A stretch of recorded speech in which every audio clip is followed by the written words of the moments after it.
Hello, and welcome to another episode of No Expectations Video Store. And tonight I am alone.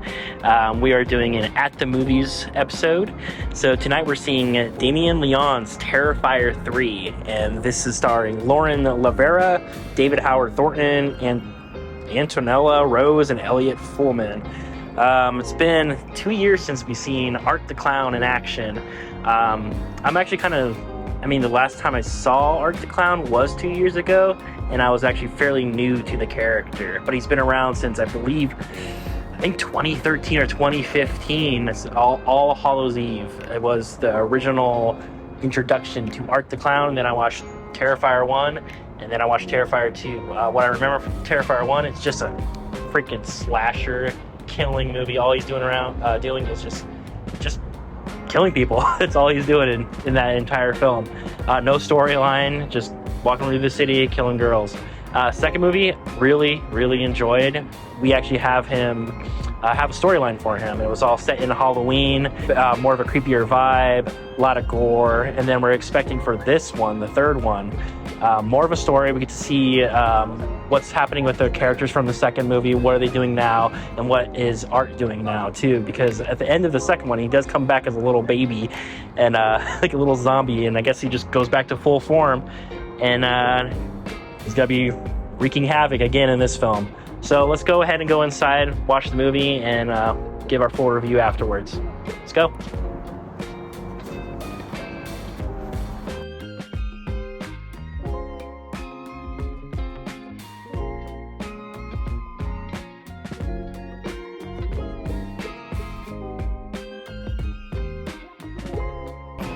Nightmare Before Christmas stuff.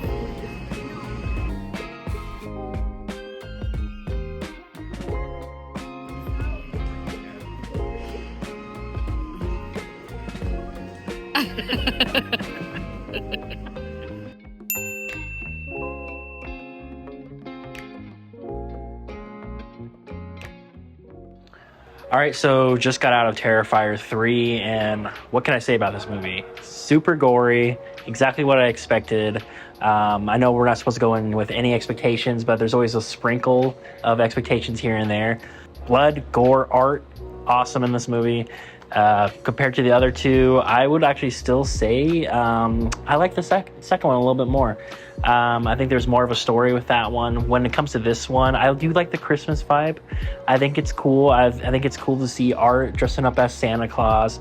I think it's fun to see, the Christmas lights and everything, the snow and stuff, and then seeing, kids more in this world. Speaking of that, man, Art doesn't give two F's in this film. Like, he literally will kill anyone. I mean, no one's safe in the world of Terrifier, which is it's kind of neat to see in these kind of films. I mean, you don't really get that in a lot of slasher movies. Usually they protect the innocent, protect the children, but no, Damien Leone is like, no, let's hurt everyone in this film. So let's have fun. Let's do this. Let's kill these kids. Let's do this. Let's kill these teenagers. Everyone. But let's just say, when it comes to this movie, I don't know if I liked it as much as the second one. I think the second one had more of a cool Halloween vibe. I guess the coloring in the second one was cool too. It felt like, like an 80s modern take on a slasher. When it comes to this one, I don't see that. I don't see unique cinematography in this one. I feel like they just kind of just want to go ahead and just like, hey, we made money on this one, let's make another slasher, let's just throw it in Christmas time. And it kind of works. What I didn't understand was 2 years since the movie came out, and they mentioned 2 years in her diary, Sienna, she wrote, but it's supposed to be 5 years later than the events of the second movie, which was kind of confusing because it didn't feel like that much time has passed. Her brother is still in here, Jonathan, he's going to college now. Sienna just leaves a mental institution because, she dealt with a lot of crap from the second movie. So she's still healing from that. What I will say when it comes to that, like their healing process was kind of cool seeing. Like, they would see images of like their old friends or art popping up here and there, but we never got any of those sequences of like, you know, in the second movie where she like had those dreams where like the cereal and stuff, and then like the coffee restaurant and stuff. We never got that kind of stuff in this one. We just got like images while she's out and about, and I kind of like the whole vibe when it was with the I guess the sequences with like the dreams. Like I just wanted more dream sequences, and we didn't get that in this, which is it's disappointing. But I will say what I really liked was Art's kills. Like I think they were cool. I think they're very bloody, gory, of course, a lot of limbs. What I didn't like that much was just the fact like a lot of faces were ripped off of this. I guess that's his thing. I mean, it happened quite a bit in this. Like a lot of faces were ripped. I was like, okay, the first couple, I'm like, oh, shocking. And then they just did it a couple more times. It's like, all right, that's enough. Let's do something different. I don't think they were as much gruesome as the previous films. I mean, let's think about the second movie for a second. There was a scene when it came to like dumping salt on this girl and like burning her skin while her skin was being peeled off, correct? So in this one, I just don't think they have that necessary like vibe of that kind of kill. I will say there is some cool kills when it comes to like liquid nitrogen in this. Like there's just, I won't spoil anything. Let's just say like he frees a rat or something and then shatters that rat. Imagine what he's gonna do with the liquid nitrogen compared to the rat scene. And then also there's that shower scene that was in the trailer. I don't think it shows much from the trailer, but that scene was very unique as well. But something about the previous two movies, those kills were just a little bit more violent to me, or I'm just desensitized. Maybe it's that. I still enjoy watching this movie. I'm still happy that it's made. I'm glad there's this franchise of a new like slasher killer guy running around. The other thing though is like I wouldn't say this is a negative, but I do actually, well, yeah, it's kind of a negative. The little girl in here, I think her performance was a lot better than her little brother, Sienna's little brother, but her little cousin. She was kind of annoying in here. Of course, little kids being little kids, just they always make them annoying. I guess this is a trope. But speaking of Jonathan, let's just say never really liked that character. Never really liked. I mean, I'm kind of being rough on it because I mean it is a low budget film and stuff, and they have to get any actor they can.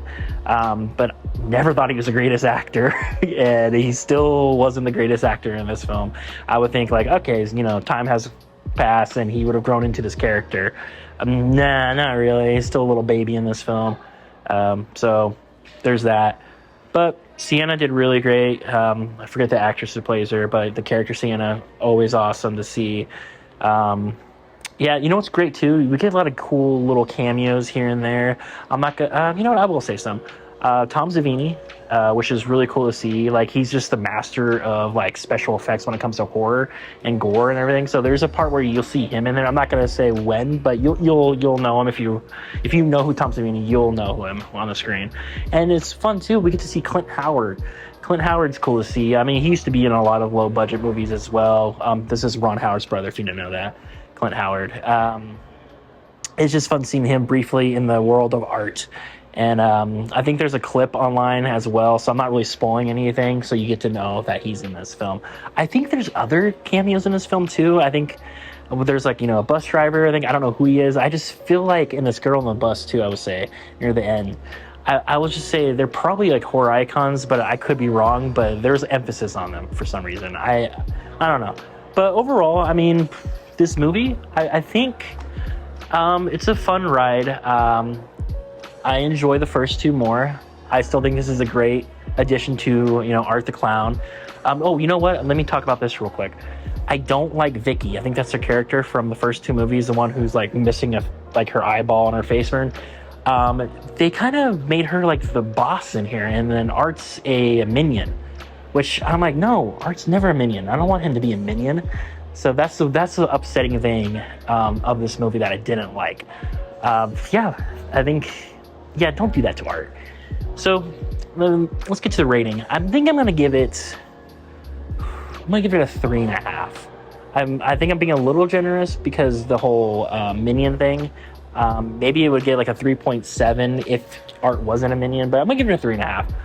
So if you guys are seeing it this weekend, what are you guys' thoughts? Leave a comment below. Hopefully we'll get to see if Ben gets to see this as well. We'll talk about this movie in the future podcast. But again, guys, be kind, rewind, and subscribe. And thanks for watching. So something I wanted to touch on about this as well is like the whole good versus evil thing. In the first movie, you just see Art just killing people, so it's definitely evil. Second movie, you start to see more of a supernatural effect to it, like this ability, like the sword and Sienna having like these unknown powers, I guess we see. And then the third movie, we actually get to see that, like this, what the whole sword means a little bit more, like some flashbacks when it comes to her father and stuff, and like who her character is supposed to be and what her character is going to be further in the franchise. So when it comes to like the whole angels and demons things, it's really unique to see like Sienna is supposed to be like this angel character, and of course Art and I guess Vicky, if that's your character's name, is, you know, demons. It's interesting where they try to take over Sienna, but she's able to overcome this evil because of how much faith that she has when it comes to just her family in general, and I guess possibly this unknown supernatural power that she has. So it's really cool to see more of this in this movie, and I'm just excited to see that take more in the future franchise. You know, there's so many popcorn buckets out there these days. I mean, too bad we couldn't get the Terrifier one. That one sold out really quick. I think it sold out before this even hit theaters, just on pre-order, so they didn't have any of those. But they had these little Universal Monster popcorn buckets in his little cup, and I'm a big fan of Universal Monsters, and I was like, you know what, $15, couldn't help but not get this. And it's kind of cute, got all these little monsters. Wolfman, Bride of Frankenstein, Dracula, Swamp Thing, Creature from the Black Lagoon, I don't know why I say Swamp Thing, and the Mummy. So cute.